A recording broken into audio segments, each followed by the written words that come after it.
Michelle Bachelet Sharq Turkistondagi ziyorati davomida Uyg'urlar bilan ko'rishalmagan.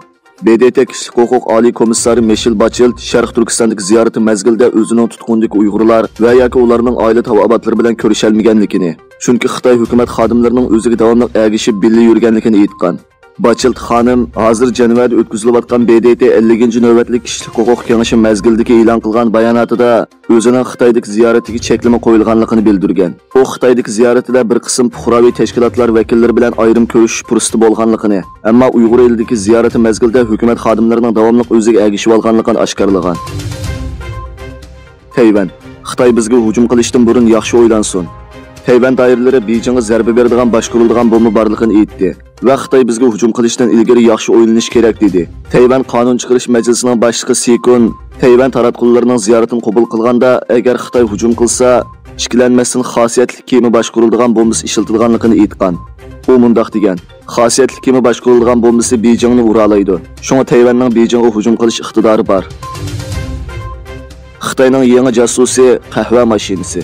Amerikalik tadqiqotchi Christopher Baldingning aytishicha, u Beijing doiralari Xitoyda ishlab chiqarilgan va dunyoning har qaysi joylariga avatilgan aqli iqtidorli qahva mashinasi bilan abonentlarning uchurlarini to'playdiganligiga oid isbotlarga erishgan. U bir sonliq ma'lumot tajribaxonasida e'lon qilingan dokladida mundaq dedi: "Bu internetga ulangan mashina bilan uchur to'plashning texnik cho'ng tirishchanligining bir qismi.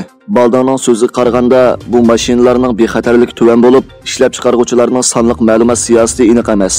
Xitoy hamma ishda sonliq ma'lumot to'playdi." Fransiya, Germaniya va Italiya rahbarlari Ukrainani ziyorat qildi.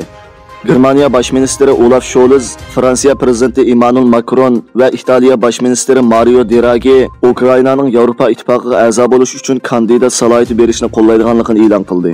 Scholz, Macron, Draghi va Ruminiya prezidenti Klaus Yohannes Ukraina prezidenti Volodymyr Zelenskiy bilan ko'rishgandan keyin birlashma axborot e'lon qilish yig'ini o'tkazdi.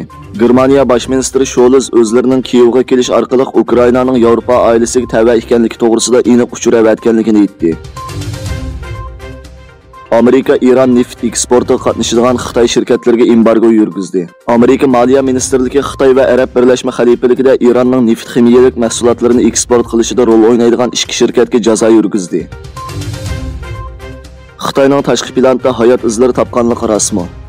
Xitoy tadqiqotchilari tashqi plant madaniyatining mavjudligiga oid faktlarni bayqaganligini o'ttirib qo'ydi. Davlat qo'llagan fan-texnik tor bekitida e'lon qilingan bir dokladda Xitoyning G'oyasur teleskopi Sky ayning yot madaniyatining alomatlarini bayqaganligi o'ttirib qo'yilgan.